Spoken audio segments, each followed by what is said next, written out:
don't really know what to say after that, to be perfectly honest. I mean, obviously, if you're looking at it from a real positive aspect of the games, the last two, we've been behind in both of them and come back to get draws, but at the same time, we shouldn't have been losing to either QPR or Preston in the first place.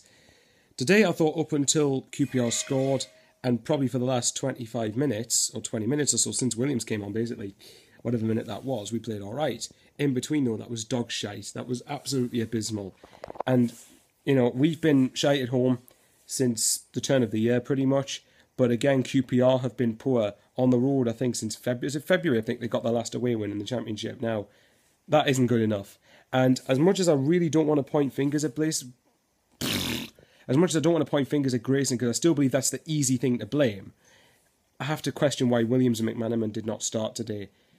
Because quite frankly, you know, those are two players that should be starting. So, sorry, the dogs are around here. Those are two players that should be starting, really. And the fact that they're not against a struggling team, against a team who struggle on the road at the Stadium of Light, is pathetic. It's poor. You know, why are they not starting? They're two of our better players.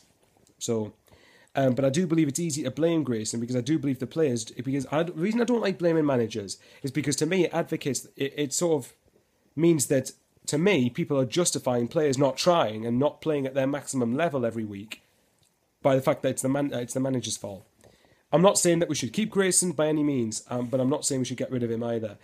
I don't know where to stand on this. I do think there are things Grayson could be working on in training and could be doing better on. Why the hell we are so easy to score past, I have absolutely no idea. I thought the whole point of Grayson coming in, we were meant to be solid defensively, especially. We're meant to be hard to beat. Well, so far we haven't been very hard to beat this season, so that has to be questioned. But at the same time, the core problems lie above Grayson. At the end of the day, whether you like Grayson or not, they lie above him. End of story. You know, Short from Moyes started it last year, even though the players again need to take their responsibility for last season. I firmly believe that.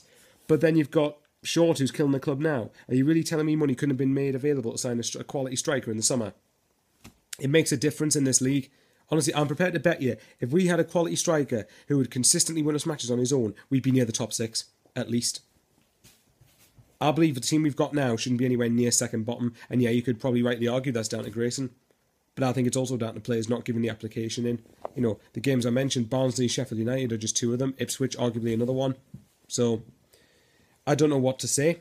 And the fact we've allowed it to get to this point, the fact we are now saying, oh, we should be aiming just to stay up now. Sheffield United and Bristol City are near the top of the Championship and we're stuck here. And that's no disrespect to either. They get promoted. I wish nothing but luck to them. Great on them, honestly. It's not their fault, obviously, what's happened with us. They're having great seasons. But I'm saying we should be amongst there with them. We shouldn't be anywhere near this position.